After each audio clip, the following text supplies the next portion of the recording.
Okay, 80. So is there anything that you think as a libero you can get a jump on coming out of their serve receive tendencies?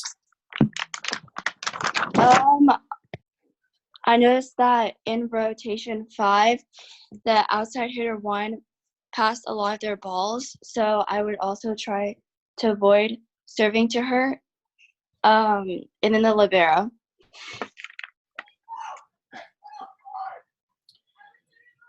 And in terms of defense, if you're setting up, let's say the serve goes in, and aside from like just serving strategy, what would you be looking to do in to get a jump on the play? Do you think? In rotation 5, I noticed that their kills were down in the deep angle, so I would make sure to try to cover that. Okay. If we go back and we think about them having those kind of errant passes and knowing that they go to the outside a lot on those, and we already saw from the charts that of where they go with those swings. If I'm playing defense and I'm left back and I see the pass go a little bit off the net, I'm already anticipating that set's going to go out to the outside. And I'm already kind of thinking about positioning myself a little bit deeper in the court because they have a tendency to take deeper swings off those sets that are further off the net. So I'm not going to get stuck really shallow, especially as like a libero. I mean, your coaches play you in different positions, but for a libero, I play my liberos pretty close to the 10-foot line in base.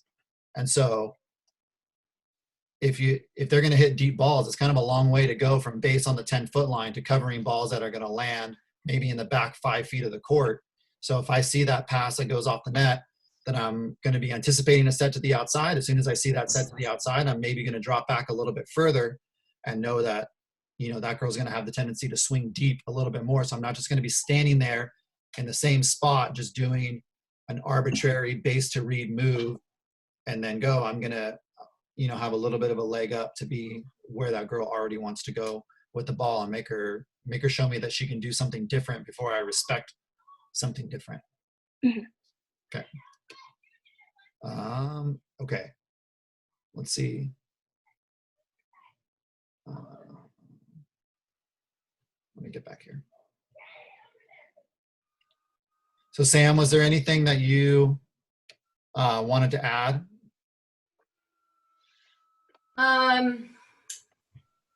Let me think of your questions, because maybe. You don't have to call anybody out, but just if you have any other insights that you want to deliver. Joe, you're welcome to, or Eric, you're welcome to chime in too. You guys aren't. I mean, I am curious,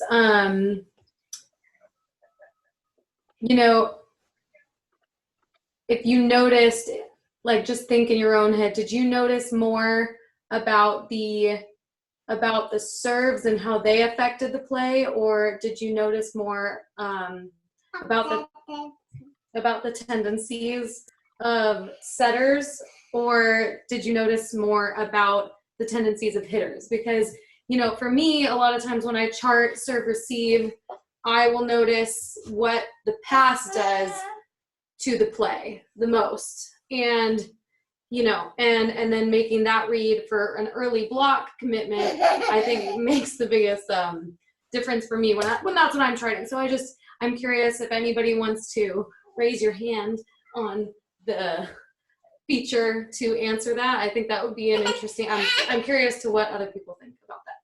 Sorry. Anybody want to volunteer? Take one brave person, and that'll be it. Yeah, okay, Colby. I don't know what we're supposed to be looking at, but I noticed more where the setter set off serve receive, and it was mostly outside, like on my little graph thing. And the right side, I don't even think. Oh wait, no, once, twice, maybe. So I was noticing more where the setter set the ball, but I don't know what we were supposed to be watching.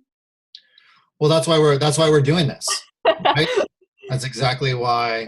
That's why we're going through this process. The 2 times they set the right side, where was the pass? Oh, yeah, no, it was more towards the right outside hitter. Right.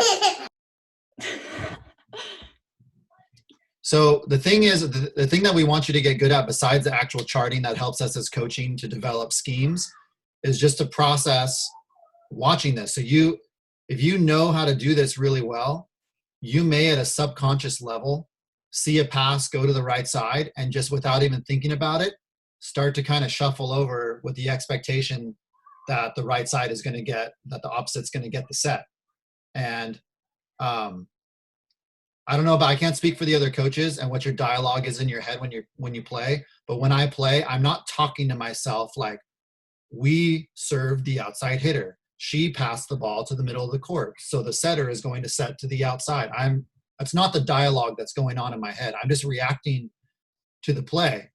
But because play after play after play after play after play, I'm watching it intently, trying to figure out what's going on and what's going to happen. It's almost like my brain on a sub level is doing the processing to pick up on these tendencies. And so it just takes training to do that.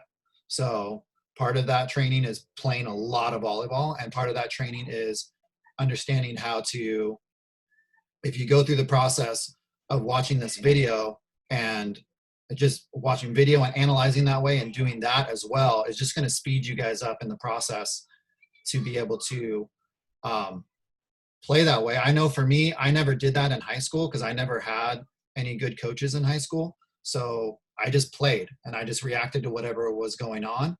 And when I got to college, it took some adjusting to be able to compete at that level, because I was just kind of going, I just realized I was guessing a lot. And in high school, the players on the other side of the net were way more obvious. So my guesses were right a lot more often. And then when I got to college, the players weren't so obvious. It was a little bit more nuanced. And I realized that I was guessing a lot and wrong. And I had to up my game in terms of processing tendencies. So that's just why we're working on what we're doing. Okay, Joe, you have anything to add, or?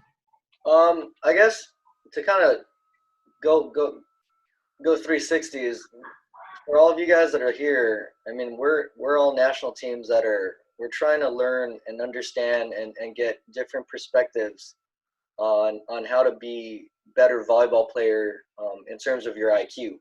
So some of the things that Coach Chris is talking about, or what Coach Sam's talking about, to all of you guys, this should be really good information that you guys take away. But ultimately, the point is we're just trying to help you guys build your toolbox of ways to look at games and to understand the game better so that you can be a better teammate on the court for your team. So, yeah, that's all I got. Eric, you got anything to add, or? I think you covered it all. Okay.